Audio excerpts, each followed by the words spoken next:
Hello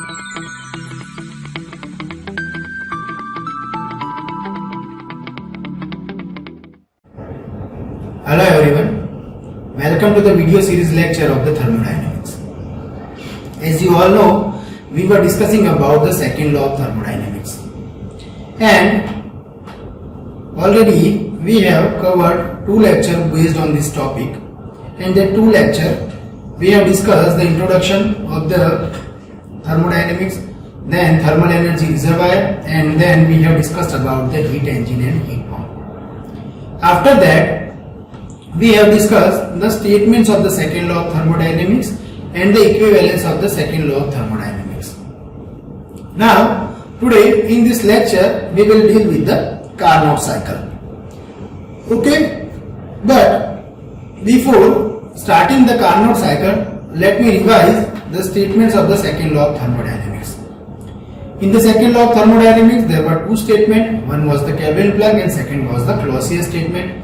And in the Kelvin-Planck statement, we said that 100% efficiency engine is not possible. Okay, so it is not possible to make an engine which is having 100% efficiency. Means you cannot convert the total amount of the heat into total amount of work. That was the Kelvin-Planck statement, and second was the Clausius statement. So in the Clausius statement, we studied that if you want to supply the heat from cold body to the hot body, then it is not possible that you can automatically supply the heat. Ultimately, you have to do some mechanical or the electrical work into that system. Okay, so that was the Clausius statement. And after that, we have done the equivalence between these two statements, that violation of the Kelvin-Planck statement violates the Clausius statement, and violation of the Clausius statement leads to the violation of the Kelvin-Planck statement. These two things we have already studied. Okay.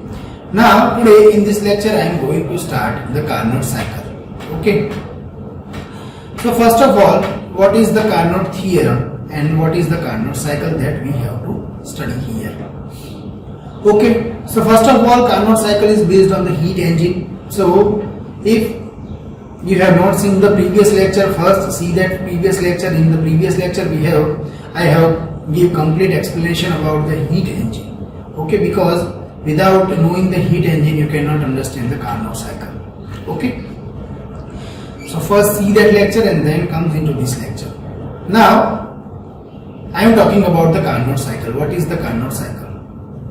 Okay, so first of all let us see the Carnot theorem. According to the Carnot, no cycle can be more efficient than the reversible cycle operating between the same temperature limits. Okay, so if you make same temperature limit, one is the higher temperature, second one is the lower temperature, and if you fix the temperature and in between that temperature, if you run one heat engine, then if that heat engine is reversible engine, then it is having higher efficiency than the practical engine or the irreversible engine.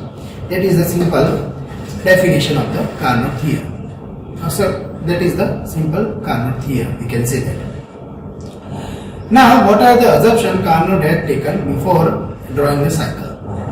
So the first assumption was that here the working fluid is the perfect gas or the ideal gas. Means the Carnot cycle works on the basically ideal gas. So in the previous chapter, in chapter number 6, we have already derived some equation for the ideal gas, equation of states. So in the equation of state, we have derived some equations for the ideal gas, for the constant volume process, for the constant pressure process, for the isothermal process, for the adiabatic process, and for the polytropic process. So these equations we have to use in this cycle, because the working substance in the Carnot cycle is the ideal gas or the perfect gas, we can say that. Okay, so we have to use that equations. Now the second assumption was, here the wall of the cylinder and piston are considered as a perfectly insulated. Now what is the meaning of this? Walls of the piston and the cylinder are perfectly insulated means the heat transfer is not possible through the walls of the cylinder and piston. Okay, so we can consider it as an adiabatic system. Then now third assumption. Third assumption is that the compression and expansion are reversible. Means here the process will be reversible process. Okay, and you know about the reversible. Reversible means quasi-static process. Okay, and the fourth one is the piston cylinder arrangement is the weightless. Okay, so here we cannot consider the weight of the piston and cylinder during the calculation of the cycle. Okay, so these are the assumption of the Carnot cycle. Now this is the diagram of the Carnot cycle. Here you can see there are total 4 processes. So let me take one highlighter so you can understand this. So here you can see there are total 4 processes. First process is process 1 to process 2.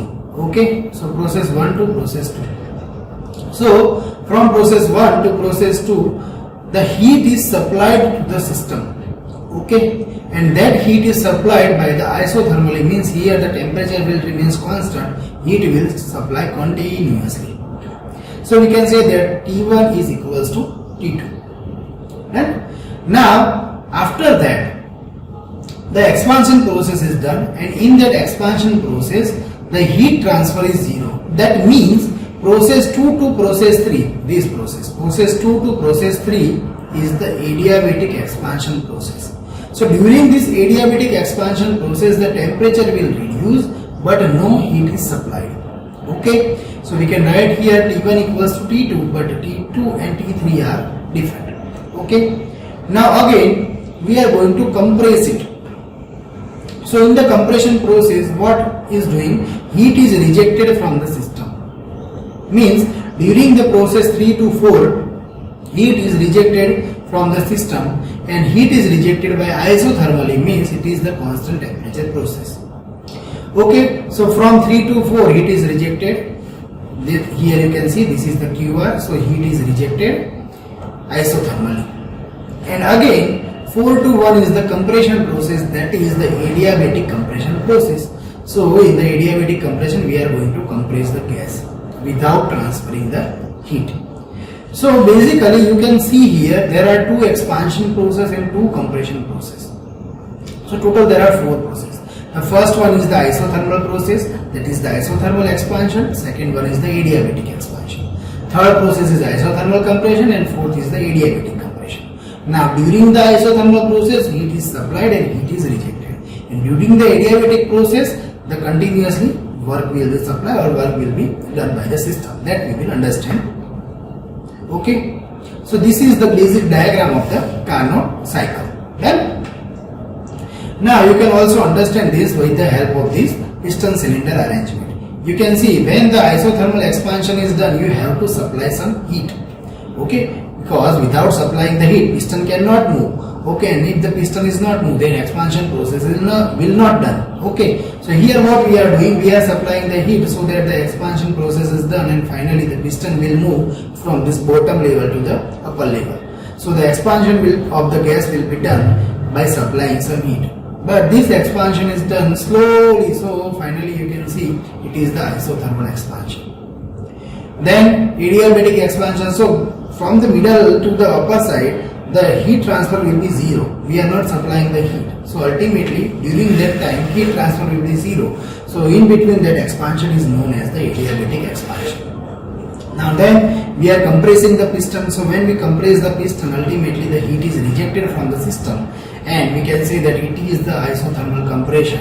And finally from the middle to the bottom level the piston will be go slowly to the downward side. So we can say that it is the adiabatic compression process. Okay, so this we can understand with the help of this piston cylinder arrangement. Now here you can see, as earlier we have discussed, there are total 4 processes. 2 is isothermal, 2 is adiabatic, isothermal expansion, adiabatic expansion, isothermal compression, adiabatic compression. Now we want to derive the equation of efficiency for the Carnot cycle. Okay, so as earlier we have discussed, in the heat engine, if you want to find the efficiency, then what you have to do? Just you have to find the work done and you have to find the heat supply. And finally, by dividing the work done by the heat supply, you can get the answer of efficiency. So that is we are doing here. So first we will find here the heat supplied. What is the heat supply? Heat supply is the P1, V1, ln P2 by V1. That is the amount of heat supplied. because here the isothermal expansion process, and in the equation of state we have already learned these equations, that in the isothermal expansion we can put here P1 V1 ln V2 by V1, that is the equation of heat supply. So we can write here RT1 ln V2 by V1, and V2 by V1 is the compression ratio, so we can write here RT1 ln R. Now next one is the heat rejected. So what is the heat rejected? So here you can see heat rejected QR is the P3 V3 ln V4 by V3. Okay, and ultimately we can write RT3 ln R. Okay. Now work done during the cycle. So what is the amount of work done? So we know the heat supplied equation, heat supplied minus heat rejected, that is the work done, that we have already studied in the heat engine. So here how much amount of the heat is supplied, that is the Q1, and heat is rejected amount, that is the Q2. So Q1 amount is supplied, let us take 100 kilojoule of heat is supplied, and Q2 amount means heat is rejected to the sink, that is approximately 40 kilojoule. So 100 kilojoule is supplied, 40 kilojoule is rejected. So how much amount of work will be done? 100 minus 40. So ultimately 60 kilojoule of work will be done by the engine. So here that work done we are finding W is equals to Q1 minus Q2, heat supplied minus heat rejected. You can easily find it. So now we have equations of the heat supplied and heat rejected. We can put into this. So ultimately what we will get, RT1 ln R minus RT3 ln R. So the thermal efficiency. So what is the thermal efficiency? Thermal efficiency is equals to work done upon heat supply, that we have already learned in the heat engine. So work done upon heat supply. So you can write here Q1 minus Q2 upon Q1. So 1 minus Q2 upon Q1, that is the final equation of efficiency. Now here we are going to put the amount of Q2 and amount of Q1 in the numerical problem. Here we have equations, that is RT1 ln R and RT3 ln R. So we can put both the equation here. So 1 minus RT3 ln R upon RT1 ln R. So ultimately what we will get? 1 minus T3 by T1. Now what is the T3? T3 is the lower temperature, and what is the T1? T1 is the higher temperature. So ultimately we will get 1 minus lower temperature upon higher temperature. Okay. Or simple, you can also remember this equation, that is 1 minus T3 by T1. Okay. So we can write here the efficiency is equals to 1 minus lower temperature upon higher temperature. So this is the final equation of the efficiency for the Carnot cycle. Very important equation. Okay, for the numerical purpose. If you want to calculate the numericals of the heat engine, or if you want to calculate the numerical of the heat pump, this equation is very important. Now sometimes in books you will find the reverse Carnot cycle also. Here we have derived this equation for the heat engine. Now if you are running the heat engine reversely, then it will become the heat pump. Okay, means you have to take heat from the cold energy reservoir or some cold temperature, and you have to supply the heat to the high temperature body.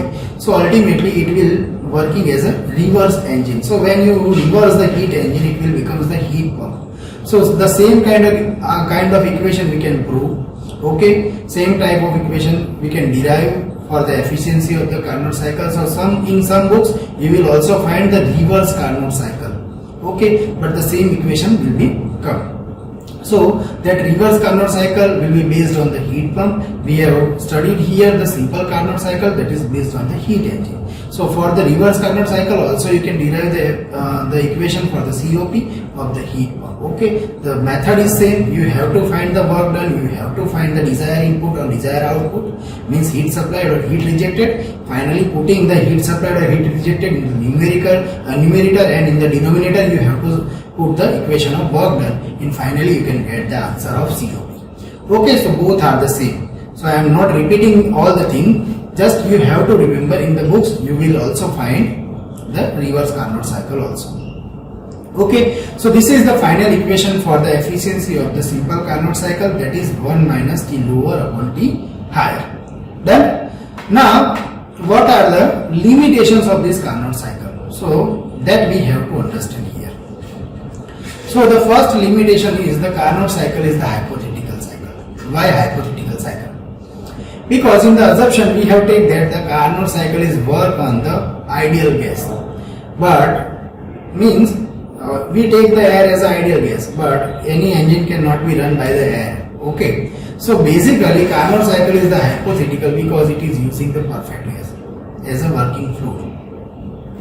Now the second one is the Carnot cycle efficiency is depends on temperature of source and sink only and not depends on the working substance. Means if you use air or if you use water or if you use any substance, the efficiency will not affect, because in the final equation of efficiency we see that efficiency eta is equals to TL upon TH, means the low temperature upon high temperature, means the efficiency depends on temperature only. So it is not depends on the working substance, so that kind of engine is not possible. If you fill the diesel into the petrol engine, it will not work. Similarly, if you put diesel into the petrol engine, it will not work. But the Carnot engine will work. Because you can see its efficiency depends on temperature only. So it is not practically possible. The third, practically it is not possible to neglect the friction between the piston and cylinder. Okay. Here we have taken that all the processes are reversible. But to make the reversible process, the friction should be zero. But practically, we are putting some lubrication oil into the engine, so the engine can run smoothly. But we cannot avoiding the friction factor. Okay. And the fourth one is the output octane per cycle is very small. That is also the limitation of the Carnot cycle. Okay. So this is what all about the Carnot cycle.